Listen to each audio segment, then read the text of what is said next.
What is going on, my people, and welcome to another video in my channel. So today we're gonna cover a topic that I was waiting for quite a while now to introduce and cover up. So I'm gonna cover today and walk you guys through my plan to do 50K in the next 3 months.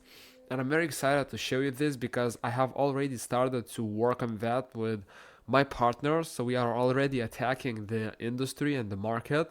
We've already pre-built the necessary workflows and systems to be able to achieve results, and we actually have been able to generate 3 calls booked so far.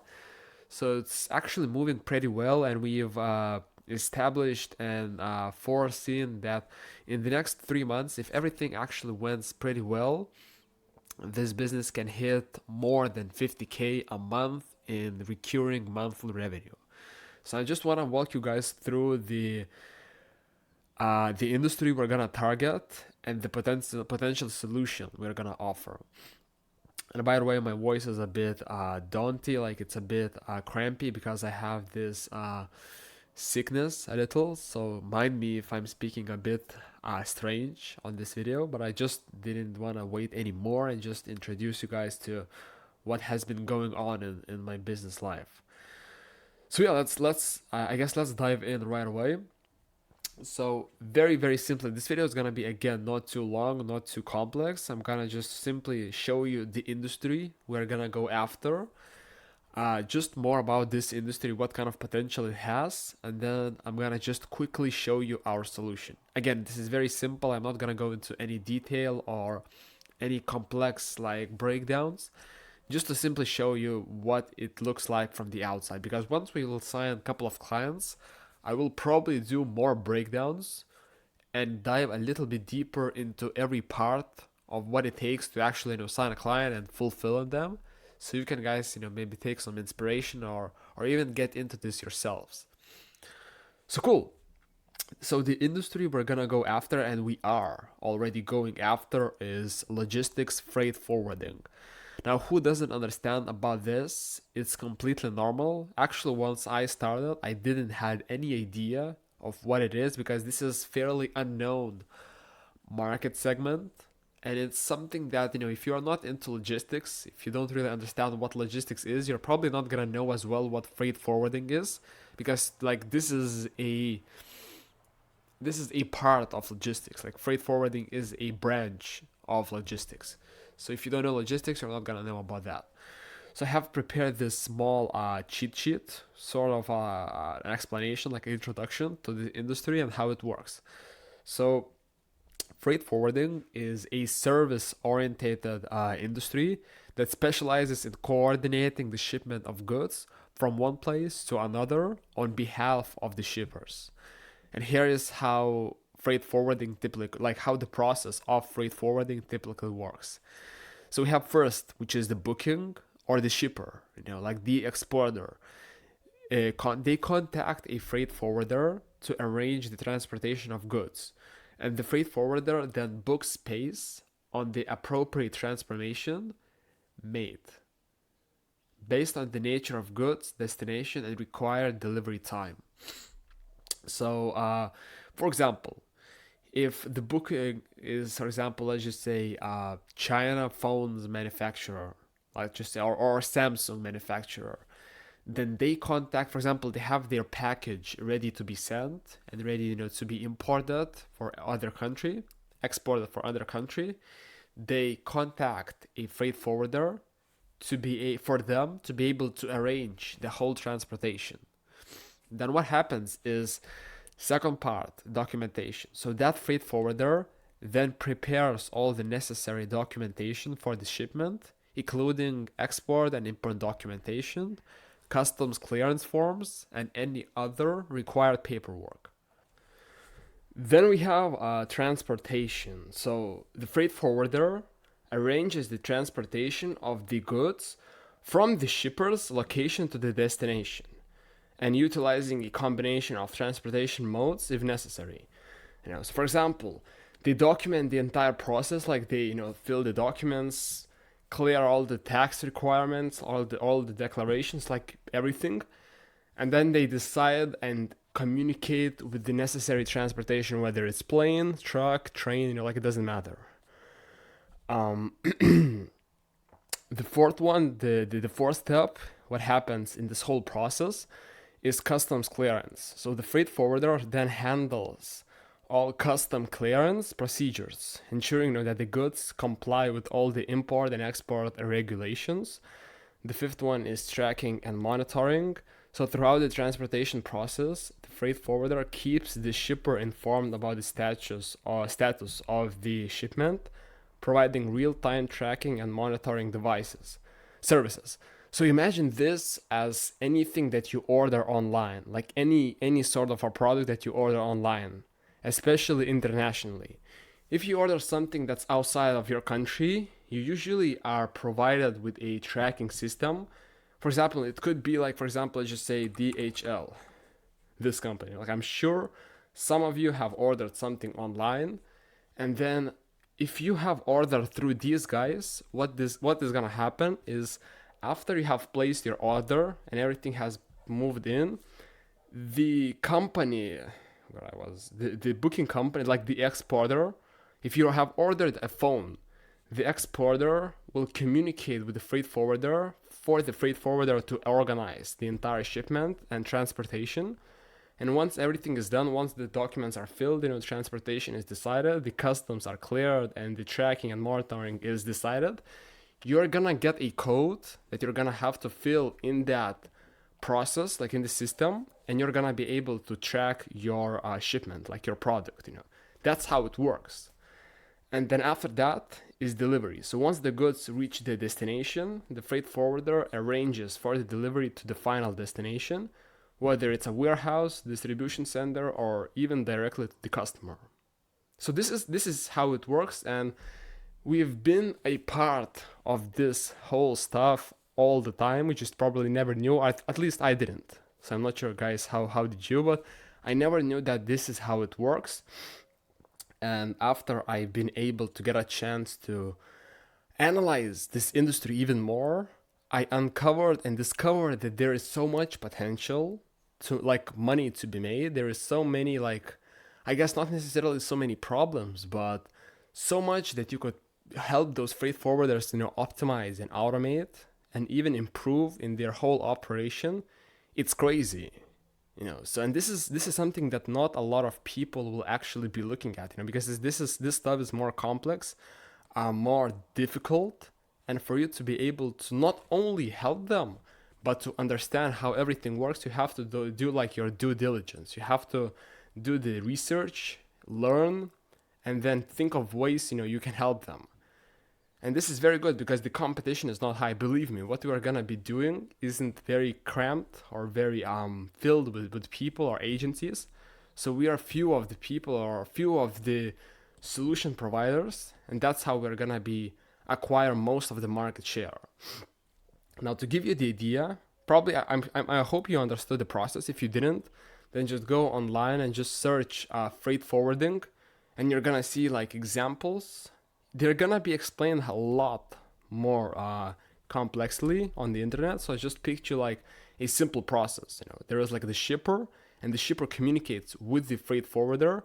The freight forwarder then organizes documentation, transportation, customs clearance, and tracking and monitoring with the transportation service and probably the whole like operation, and then the delivery happens. Good thing is that the freight forwarder itself, they don't have to do anything. They don't have to manufacture and create the product. They don't have to move physically the product like in a plane or in a ship, and they don't have to deliver and make sure that it's delivered. All they have to do is organize, look over, check the documents, regulations, like everything, and just communicate. So they are in a spot where they are a bit more leveraged. For example, the transportation, those guys have to move the delivery. Booking, like the shippers have to create, stuff like that. So this is something that you have to keep in mind, is that this industry is actually quite in a good spot. Freight forwarding industry was valued actually more than 200 billion in 2024, but it's roughly about 200 billion. This is how much the industry is currently worth, and it's expected to grow even more. I think by 2030 it's gonna be around 300 or 350, about 300 actually. So yeah, it's growing pretty rapidly, and there is a lot of money to be made. So just to quickly like read for you, freight forwarding market size was valued at 191 billion in 2022 and is anticipated to register for TAAJR. So I'm not gonna explain you all of that stuff, but it's actually, see, the more technology is improving, like AI, all those interesting new innovations, the freight forwarding isn't catching, or any of those old school industries are not catching up as quick as they should, so they are kind of a bit left behind, or those solutions are implemented a bit later for them. And if you can be the one who identifies the exact problem or the exact loophole that they have in their company, you're gonna be the one who makes the most cash, you know. And what's a good thing in those industries, logistics, like brick and mortar, is that those businesses, they are not playing low ticket.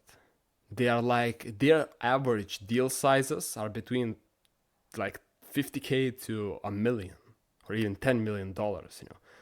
Like an average freight forwarding company probably makes around like half a million a year or even like a million, and that's considered to be not even an average. That's like actually on the lower side. An average freight forwarding company probably makes like a couple of million a year, or in revenue like over 8 figures. you know so in if you would ask for a service that's costing like 10K for them, and if you actually solve a good problem, if your solution is actually good, they're not even gonna think twice on investing that 10K. If you're gonna charge 3K for a service, they're gonna laugh you out of the room or of the meeting because it's too low and it's not even worth their time. So you have to be charging at least like 10, 15, 20K for your service to even make sense and for them to even listen to you. That's a good thing, because it's like it becomes a factor where it's inevitable for you not to make tons of money, like a lot of money. So you just have to understand, and you just have to find the way to help them in a way where it actually is helpful for both parties.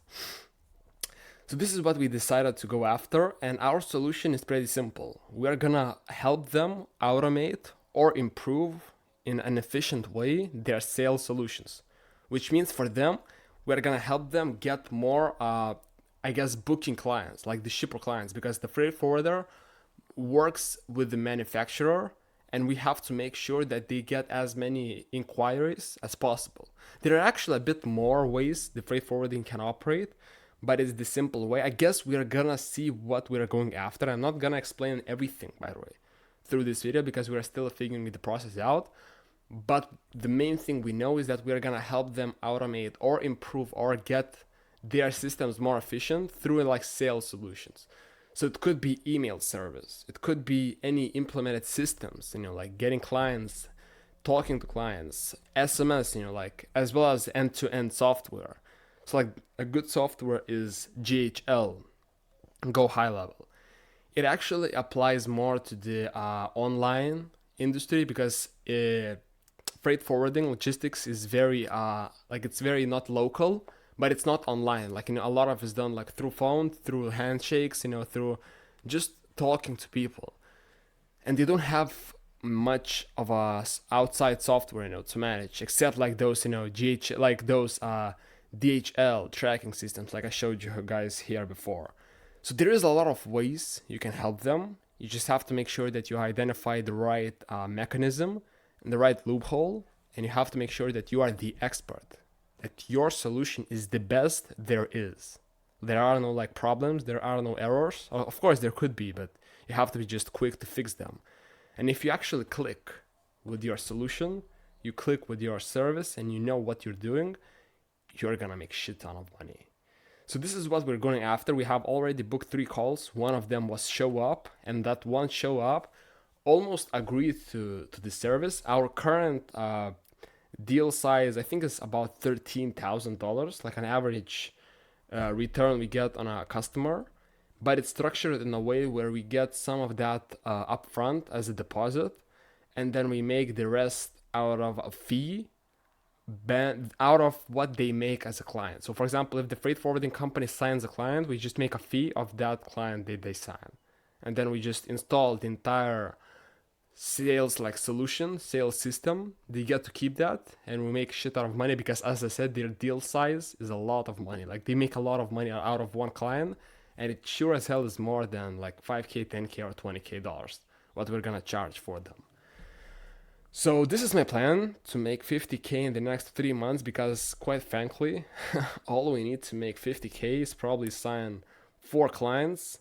Ideally, maybe 4 or 5 clients on the recurring plan. That means we get to keep them and retain them every single month, so that they are gonna pay us that 50k. Like we're gonna amount to 50 or 60k through 4 clients every single month.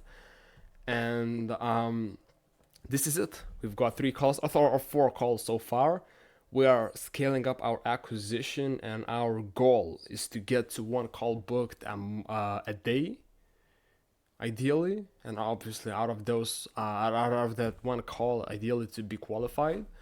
But we'll see how it goes. I'm definitely gonna keep you guys updated. This is something that we recently started, like, so we haven't been too long into this, and we are still, deciding of the best service, on the best way to approach the market, on the best way, or even how to help them. But I am sure this is something that's actually worth our time. And if you feel inspired, go ahead and try to figure out a way to potentially get into this as well. And I wanted to show you one more thing. It's actually one of my partners actually have already signed a client before, and they made this a quick guide for one of the freight forwarding companies. So this is like a quick document that outlines of what kind of problems we identified in the company, because we analyzed. So we've got an access to their current state in the company, of how they are acquiring their clients, what are the step-by-step process they're using to get clients, and we identified the loopholes and the things that they are lacking, and then we installed the new system. We found a couple of things we can add, like a system, and then we outlined in the document. It was almost like a done for you service, and we installed all the other like things that this company leveraged to get more clients. So if you want to get this document to see what we did for this company, but this is actually for a service that we charge probably for like 10k or more. So if you want to get access to this document, just let me know after this video, and probably comment the word doc, and I'm gonna make sure I'm sending this to you in your, I guess, in your Instagram or somewhere, or I'm gonna just give it access to you just right away. But this is a document that we sold for a company for like 10k dollars, and I'm sure you can find a lot of great insights, because I did, and we definitely did great things in like working with this company. So I'm sure it's gonna help you. But yeah, that's pretty much it. I hope that makes sense, and I hope you understood the plan for me to make like 50k in the next 3 months. And I'm gonna see you in the next video. Bye bye, guys.